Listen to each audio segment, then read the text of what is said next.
to Invest Insights. I'm Abby Maloney. I'm joined today by Chelsea Reed, the Vice Mayor of the City of Palm Beach Gardens. Chelsea, thank you so much for joining me. My pleasure. Nice to meet you. So if we're going to rewind about a year and a half or so, March 17th, the day that the county started to close schools and everything else, was also the day that you were elected. What was that like?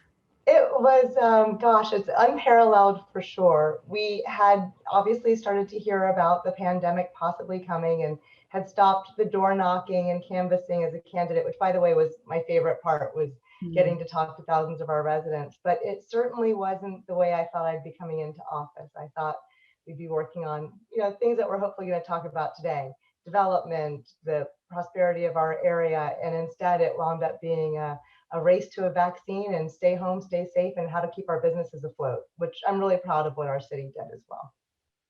Palm Beach Gardens has made a priority to continually reinvest in itself, and recent investments include a $7 million remodel of City Hall, as well as last year's opening of the Gardens North County District Park.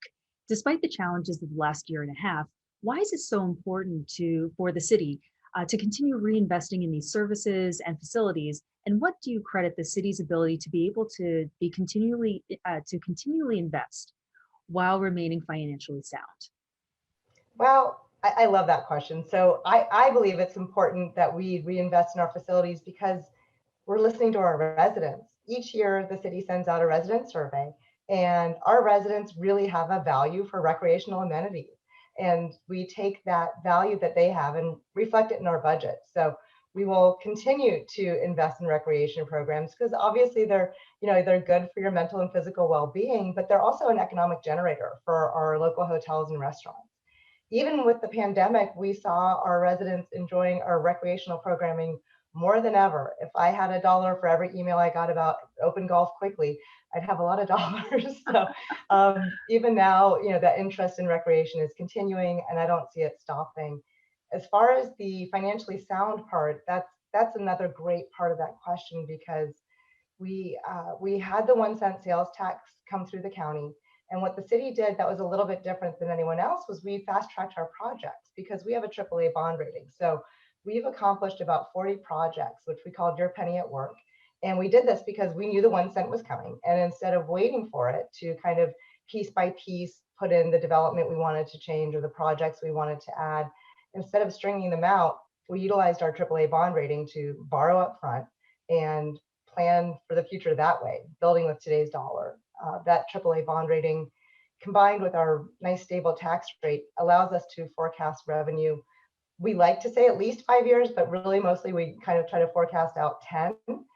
Whether we're looking at a piece of equipment or a facility, we plan ahead for those expenses 5-10 years. We don't wait for the repair. We build it in to the budget.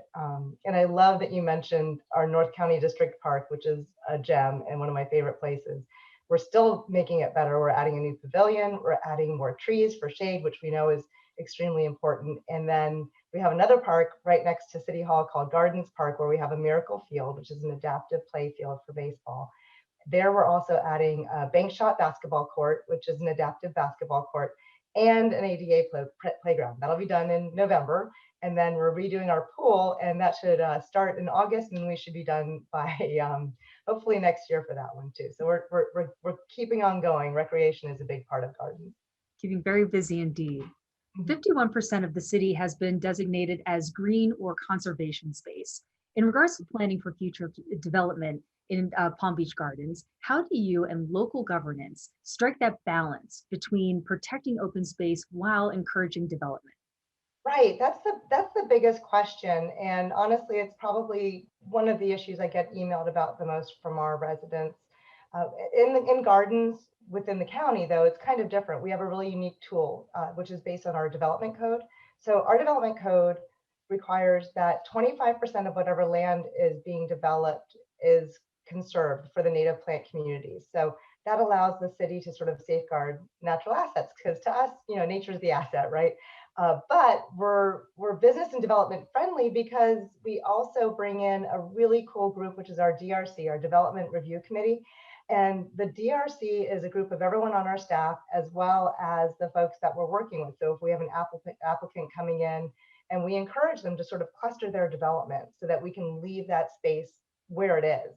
And we also have a lot of mixed use. So mixed use is where you have commercial and residential together. And again, we kind of cluster it to preserve that open space. A great example of that is right here in Avenir, which is a new development. They're going to have about 3,900 homes, but half their acreage is going to be nature preserve with trails. And they're not just preserving what was already there, they're actually improving it. They're getting rid of invasive species, and it's going to be amazing. So, kind of our culture combined with the ability to protect our area, and then using the DRC really shows where our priority is, I think. With the rapid immigration of people and businesses from across the country, namely the Northeast into South Florida, what is being done or what more needs to be done to keep the growth of Palm Beach Gardens sustainable for the long term?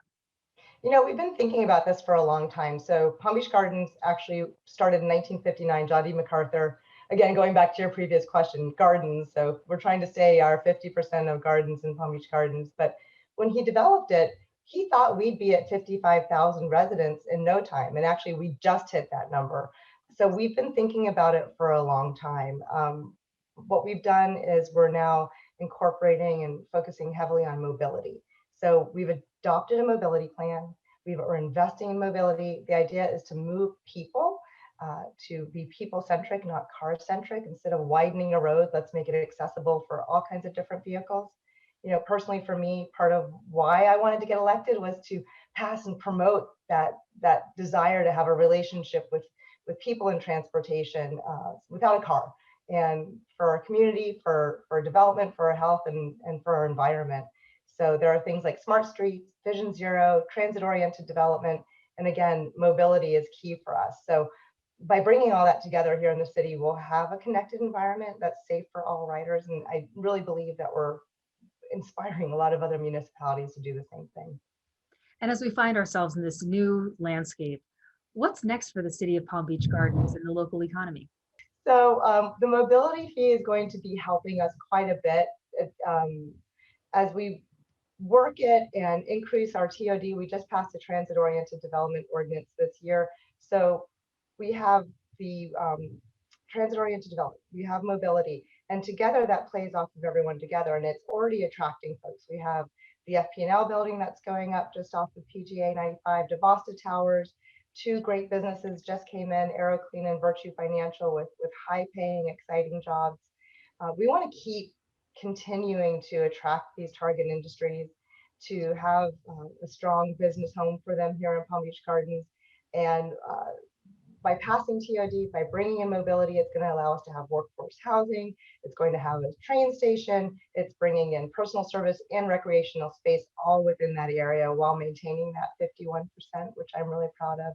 And the thing I love about all of it is that you can find it on our website. We have the most transparent government I've ever found, because all of the projects, everything we're talking about is just a click away for anyone who's curious, or for all of the residents. Well, thank you again. That's Chelsea Reed, the Vice Mayor of the City of Palm Beach Gardens. My name is Abby Malone, and you've been watching Invest Insights. Thank you again, Chelsea. My pleasure.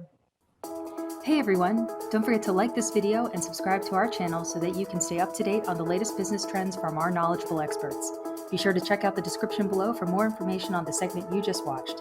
Thanks for tuning in.